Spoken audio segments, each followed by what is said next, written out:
بسم اللہ الرحمن الرحیم اعوذ باللہ من الشیطان الرجیم بسم اللہ الرحمن الرحیم ولا تقولوا لمن يقتل في سبيل الله أموات بل أحياء ولكن لا تشعرون ولنبلونكم بشيء من الخوف والجوع ونقص من الأموال والأنفس والثمرات وبشر الصابرين الذين إذا أصابتهم مصيبة قالوا إنا لله وإنا إليه راجعون أولئك عليهم صلوات من ربهم ورحمة وأولئك هم المهتدون صدق اللہ العلی العظیم۔ سورہ بقرہ کا 19واں رکوع چل رہا ہے۔ گزشتہ آیات مبارکہ میں اللہ رب العالمین نے انسان کی کامیابی کے لیے، ترقی کے لیے کچھ شرائط بیان فرمائے تھے کہ اگر کوئی بندہ ذکر، شکر، صبر، نماز کی پابندی اور ناشکری سے بچتا ہے تو وہ یقیناً کامیاب ہو جاتا ہے، لیکن اگر کوئی بندہ ذکر نہیں کرتا کامیاب نہیں ہو سکتا، اللہ کا شکر کرنے کی توفیق نہیں ملتی کامیاب نہیں ہو سکتا، ناشکری سے بچتا نہیں، بے صبری کرتا ہے کبھی بھی کامیاب نہیں ہو سکتا، صبر کرے گا کامیاب ہو جائے گا، نماز کی پابندی کرے گا کامیاب ہو جائے گا، ان کو چھوڑے گا یقیناً رسوائی ہوگی۔ آج کل مسلمانوں کے اندر جتنے سارے مسائل ہیں، پریشانیاں ہیں، ان کا سبب زیادہ تر یہی چیزیں ہیں۔ ذکر کرنے کی توفیق نہیں، اللہ کا شکر کرتے نہیں، نماز کی پابندی ہے نہیں، صبر کا نام و نشان نہیں ہے، ہر وقت ناشکری میں پڑے ہوئے ہیں۔ تو یہاں سے آگے پھر ابھی جو آیت کریمہ میں نے تلاوت کی، ان میں اللہ رب العالمین فرماتے ہیں کہ شہید آدمی بڑے شان اور رتبے والا ہے،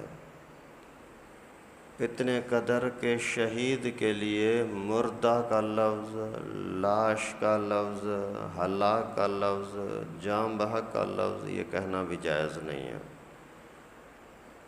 اور اوپر کامیابی کی باتیں آئیں، پھر شہادت کا تذکرہ آیا۔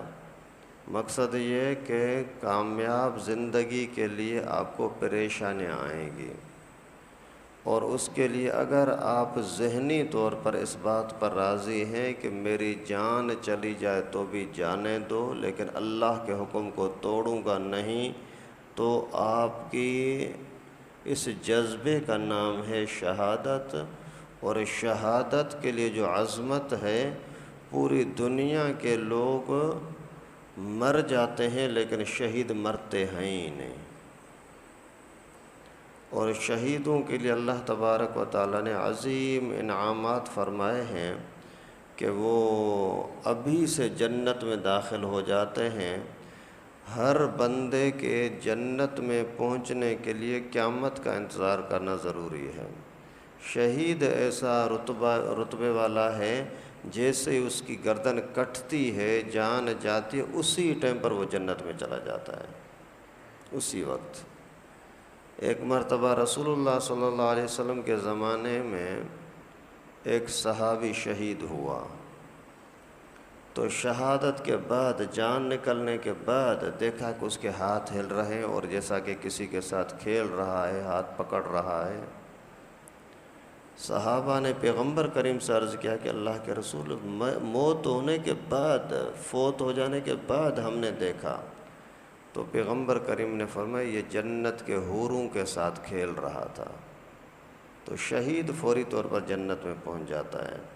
تو ان چیزوں کو حاصل کرنے کے لیے اگر شہادت کا رتبہ ملے تو بھی قبول کر لو، اور دین کے ترقی کے لیے آزمائشیں آئیں گی، اور آزمائشوں میں اگر آپ نے صبر کر لیا تو سمجھو کہ اللہ تعالیٰ کا قرب ملے گا۔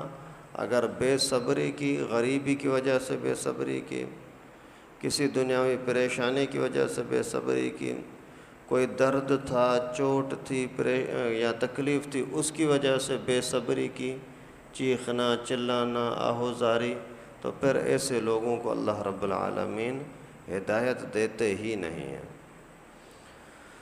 تو اللہ رب العالمین نے فرمایا وَلَا تَقُولُوا لِمَنْ يُقْتَلُ فِي سَبِيلِ اللَّهِ أَمْوَاتٌ، اور نہ کہو ان لوگوں کو جو شہید کیے جاتے ہیں اللہ کے راستے میں کہ مردے ہیں، ایسا نہ کہو، بل احیاء، بلکہ یہ تو زندہ ہیں، وَلَٰكِن لَّا تَشْعُرُونَ، لیکن آپ ان کی زندگی کو سمجھتے نہیں ہو۔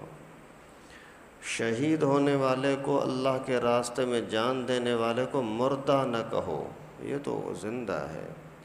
بھائی زندگی سمجھ نہیں آتی تو تمہیں اتنی عقل ہی نہیں ہے، کیسے سمجھو گے؟ وہ تو دوسرا جہان ہوتا ہے۔ بچہ ماں کے پیٹ کے اندر ہوتا ہے تمہارے سامنے، اسی کو تم نہیں سمجھ سکتے، کس طرح سے اس کی آنکھ بن رہی ہے، کس طرح اس کا ہاتھ بن رہا ہے۔ یہ تو پورا جہان ہی تبدیل ہو گیا، اس دنیا کو چھوڑ کر کے برزخ کے حوالے ہو گیا، تو اس کو کیسے پہچانو گے؟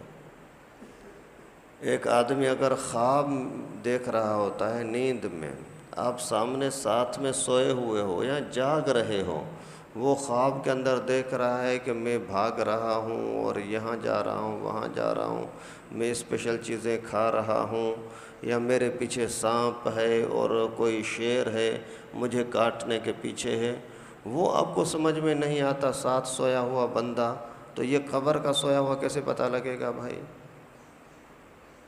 ہمارے سامنے فرشتے بھی تو گھومتے پھرتے ہیں، جنات بھی تو گھومتے پھرتے ہیں، ان کا دیکھنا ہماری آنکھوں میں نہیں ہوتا، ہم ان کو دیکھ نہیں سکتے، ان کو سن نہیں سکتے، تو ان کا انکار کریں گے؟ نہیں۔ ہوا ہمارے سامنے سے چل رہی ہمیں نظر نہیں آتی، پھر اسی طریقے سے اللہ رب العالمین فرماتے وہ زندہ ہیں، لیکن تمہاری عقل میں اتنی طاقت نہیں ہے کہ ان کی زندگی کو ابھی تم سمجھ سکو۔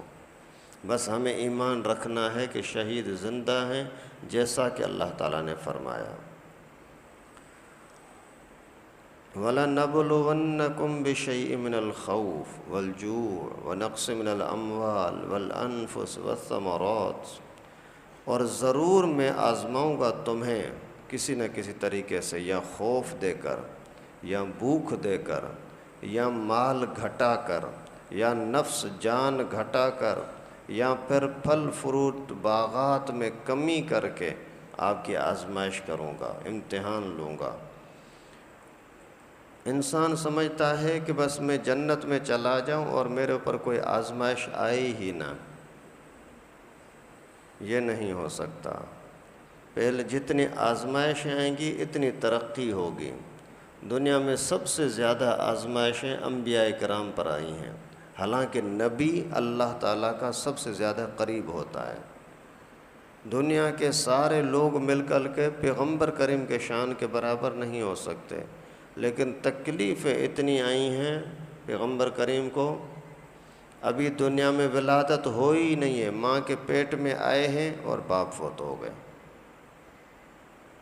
ابھی چند سالوں کے ہوئے امی فوت ہو گئی، تھوڑے سے بڑے ہوئے تربیت کرنے والے ابو عبد المطلب دادا فوت ہو گئے، ابھی یعنی بچپن سے ہی پریشانیاں دنیاوی لحاظ سے شروع ہو گئیں۔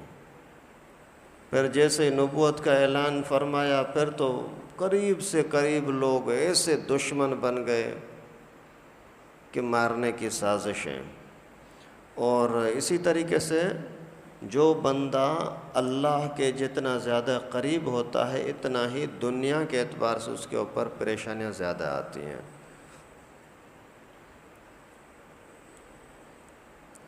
تو تو اللہ رب العالمین نے فرمایا میں تمہیں آزماؤں گا، کبھی خوف ہوگا، پتہ نہیں کیا ہو جائے گا، میرے گھر میں کوئی درندہ آ جائے، سانپ آ جائے، کوئی بچھو آ جائے، کوئی دشمن آ جائے، یہ یہاں سے پریشانی، وہاں سے پریشانی، خوف، والجوع، مالی کمی کوتاہی، کمزوری، مالی لحاظ سے آپ بھوکے رہو گے، پریشان رہو گے، ونقص من الاموال، مال پہلے اچھا خاصا مل رہا تھا، اچانک کمی ہو جائے گی، مال تباہ ہو جائے گا۔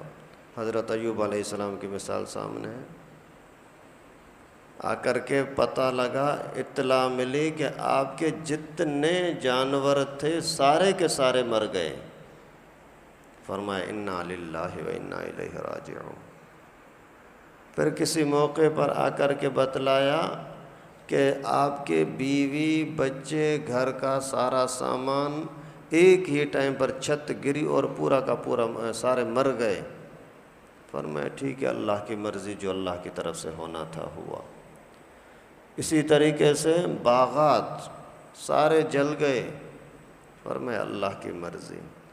اللہ رب العالمین اسی کے اس جملے سے کہ اللہ کی مرضی اتنا خوش ہوئے، اتنا خوش ہوئے کہ قرآن میں تذکرہ کر کے حضرت ایوب علیہ السلام کی تعریف بھی فرمائی، اور دنیا کی جتنی نعمتیں اللہ تعالیٰ نے پہلے دی تھی اسے بڑھ کر کے دوبارہ دے دی۔ جیسے آپ کے سامنے بارش برستی ہے، پانی برستا، اس میں خوشی ہوتی ہے نا، حضرت ایوب کے لیے اللہ تعالیٰ نے سونے کی ٹڈیاں، سونا برسایا تھا۔ یہ بدلہ تھا اس بات کا کہ اس نے صبر کیا، صبر کرنے کے صلے میں اللہ تعالیٰ نے یہ عطا کیا۔ والانفس، اور جسمانی لحاظ سے آپ کو تکلیفیں آئیں گی، کبھی بالکل مضبوط ٹھیک تکڑا جا رہا تھا، اچانک جاتے جاتے پاؤں پھسل گیا، ابھی ٹانگ ٹوٹ گئی، یہ بھی اللہ کی طرف سے آزمائشیں ہیں۔ اور کبھی آدمی جا رہا ہوتا ہے بیٹے بھائیوں کے ساتھ، کہیں سے کوئی بھی پتھر آ گیا، کوئی ایکسیڈنٹ ہو گیا، بیٹا چلا گیا، بھائی چلا گیا، ابو چلا گیا، اس طرح سے ہوتا رہتا ہے، یہ بھی اللہ کی طرف سے آزمائش ہے۔ والثمرات، اور اسی طریقے سے باغات آپ کے خراب ہو جائیں گے، جل جائیں گے، یہ بھی اللہ کی طرف سے آزمائشیں آتی رہتی ہیں۔ لیکن ایسے حالات کے اندر وبشر الصابرین، جو صبر کرنے والے ہیں ان کے لیے خوشخبری ہے، ان کو اللہ تعالیٰ بڑھا کر دیں گے، دنیا میں بھی بڑھا کر دیں گے تو آخرت میں بھی بڑھا کر دیں گے۔ الذین اذا اصابتہم مصیبۃ، صبر کرنے والے وہ ہوتے ہیں جب ان کو پہنچتی ہے کوئی تکلیف، قالوا انا للہ و انا الیہ راجعون، تو وہ پڑھتے ہیں کہ یقیناً ہم اللہ کے لیے ہیں اور ہم اللہ ہی کی طرف لوٹ کر جانے والے ہیں۔ جو لوگ یہ پڑھتے ہیں سمجھو کامیاب ہیں۔ جو لوگ پریشانی میں یہ پڑھ لیں، بجلی چلی گئی بولو انا للہ و انا الیہ راجعون، پتہ لگا کہ یار پیسے کا نقصان ہو گیا، بولو انا للہ و انا الیہ راجعون، اگر کوئی پتہ لگے کوئی میت ہو گئی، بولو انا للہ و انا الیہ راجعون، کوئی بھی نعمت چلی گئی، اللہ نہ کرے تب صحت چلی گئی، بیماری آ گئی، بولو انا للہ و انا الیہ راجعون، تو اللہ تبارک و تعالیٰ آپ کو اچھا عطا فرمائیں گے۔ حضرت ابن مسعود رضی اللہ تعالیٰ عنہما سے روایت ہے، فرماتے ہیں کہ میں آسمان سے گر جاؤں، زمین پھٹ جائے، اس میں اندر چلا جاؤں، مر جاؤں، یہ میرے لیے بہتر ہے اس سے کہ اللہ کے فیصلے پر راضی نہ رہوں۔ اللہ تعالیٰ نے جو فیصلہ دیا، میرے لیے کوئی بھی فیصلہ فرمایا، اس پر راضی نہ ہوں، اس سے مر جاؤں اچھا ہے۔ ایسا نہ ہو کہ فیصلہ اللہ کی طرف سے کوئی ہو اور میں بولوں کہ یہ کیوں، یہ کیوں۔ اور جب بندہ اللہ کے فیصلے پر راضی رہتا ہے تو اللہ تعالیٰ بھی اسی سے راضی رہتے ہیں۔ جو بندہ اللہ تعالیٰ سے راضی نہیں ہوتا، اللہ نے مجھے غریب کیوں کیا، اللہ تعالیٰ نے مجھے یعنی اتنا حسین کیوں نہیں کیا، اللہ تعالیٰ نے مجھے اتنا مال کیوں نہیں دیا، اللہ تعالیٰ نے مجھے جسم میں اتنی بڑی طاقت کیوں نہیں دی، اگر اس طریقے سے اللہ تعالیٰ کے فیصلوں پر راضی نہیں ہو رہا تو سمجھو کہ ابھی اللہ بھی آپ سے راضی نہیں ہوں گے۔ اگر آپ راضی رہے تو کیا ملے گا؟ انا للہ و انا الیہ راجعون پڑھا تو کیا ملے گا؟ اولئک علیہم صلوات من ربہم ورحمہ واولئک هم المہتدون۔ پھر تم وہی بن جاؤ گے کہ اللہ کی طرف سے خاص مہربانیاں نازل ہوں گی، خاص رحمت نازل ہوگی، اور یہی لوگ ہدایت والے بن جاتے ہیں۔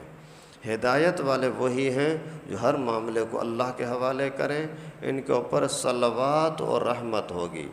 صلوات کا مطلب یہ ہوتا ہے کہ رسول اللہ صلی اللہ علیہ وسلم کے صدقے سے جو رحمتیں ملتی ہیں، نماز پڑھنے کی توفیق، ذکر و اذکار کی توفیق، یہ ساری آپ کو پھر زیادہ نیک اعمال کرنے کی توفیق ملے گی اللہ کے فیصلوں پر راضی ہونے کی وجہ سے۔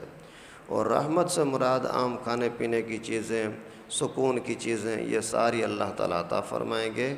دنیا کی چیزیں ملنے چاہیے، دینی چیزیں چاہیے، اللہ کے فیصلے پر راضی رہیں۔